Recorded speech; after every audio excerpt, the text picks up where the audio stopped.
এই যে আপু, আপনাদের মাধবপুর চলে আসছি, নামেন তাড়াতাড়ি গাড়ি থেকে। একটা মানুষ ঘুমাচ্ছে, উনি ঘুমাইছে তো আমার কি হয়েছে? আপনাদের জায়গায় এসে পড়ছি, তাড়াতাড়ি নামেন গাড়ি থেকে। উনি ঘুম থেকে উঠুক, তারপর আমরা চলে যাব। উনি কখন ঘুম থেকে উঠবো ততক্ষণ কি আমি এখানে দাঁড়িয়ে থাকবো? পাগল নাকি? আপনার সাহস তো কম না, আপনি আমাকে পাগল বলেন মানে একটা কানের নিচে চল লাগাই দিব। আপনার মানে আপনি যদি মেয়ে মানুষ না হইতেন তাহলে বুঝাই দিতাম। কি হয়েছে? ভাই আরে ভাই, আপনি কখন ঘুম থেকে উঠবেন ততক্ষণ ম্যাম বলতেছে যে এখানে দাঁড়িয়ে থাকতে। তো দাঁড়ায় থাকবেন, সমস্যা কি? আমরা তো আপনাকে পেমেন্ট করব। উনি বুঝতে পারেন আর কি। আসলে নামেন তো। কি হতো মানুষটা যদি আরেকটু বেশিক্ষণ ঘুমাতো? Thank you. ঠিক আছে ভাই, আসি ভাই। আপনি খাচ্ছেন না কেন? খিদে নেই। আমিও খাবো না। খাবারের উপরে জেদ করতে নেই। আমি আপনার উপর জেদ করছি। আমাদের যাত্রার কি এখানেই সমাপ্তি? সময় তো এটাই বলে।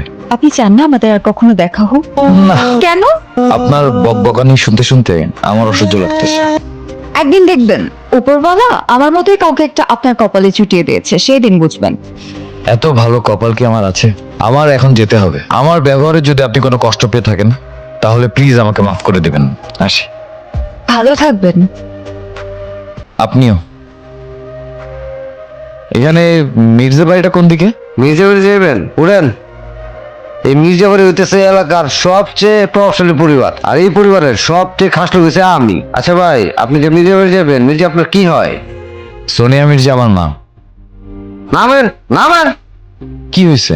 আপনি আগে বলবেন না? আপনি তো দিছিলেন আমার চাকরিটা খায়া। কে তুমি বাবা? মা, তুমি তোমার ছেলেকে চিনতে পারছো না? অর্ক? হ্যাঁ মা, আমি তোমার সেই পাপিষ্ঠ সন্তান যার কারণে তুমি বারবার অপমানিত হয়েছ, লাঞ্ছিত হয়েছ। তুমি আমার সাথে চলো বাবা, আমি স্কুলে নিয়ে যাব, আমার কাছে থাকবে, আমি খাওয়াই দিব, ঘুমাবো আমরা একসাথে। চলো। তোমার সাথে যাবো না, তুমি একটা খারাপ মহিলা।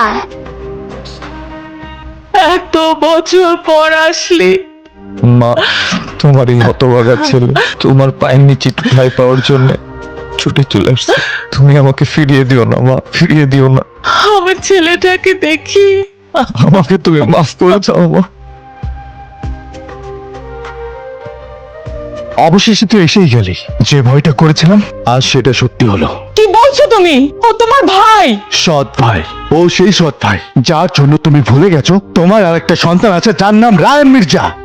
দিন রাত রাত 24 ঘন্টা তুমি শুধু ওকে নিয়ে থাকতে, ওর ছবি বুকে আঁকড়ে ধরে রাতের পর রাত বিলাপ করতে।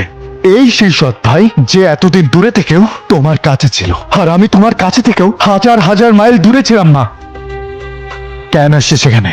দূর থেকে তোমার মাকে নিজের করে নিয়েছিলে, এখন আসিস আমার মাকে একেবারে নিয়ে যেতে। আমি রায়ন বেঁচে থাকতে এটা কোনোদিন হতে দেব না। উনি আমার মা, আমার মায়ের ভাগ আমি কাউকে দেব না। রায়ান, ওকে আমার সামনে থেকে চলে যেতে বলো। আমি চলে যাচ্ছি। ক্ষমা ছাড়া তোমার কাছে চাওয়ার আর আমার কিছুই নেই। কিন্তু তুমি আজকে আমার জন্য আবার অপমানিত হলে। আমি আসলেই ছেলে হিসেবে ব্যর্থ। আমি শুধু তোমাকে এক নজর দেখার জন্য আসছি, ব্যাস। রায়ান, আমি তোমার মাকে নিয়ে যেতে আসিনি। তোমার মা তোমার কাছেই থাকবে। হাসি মা।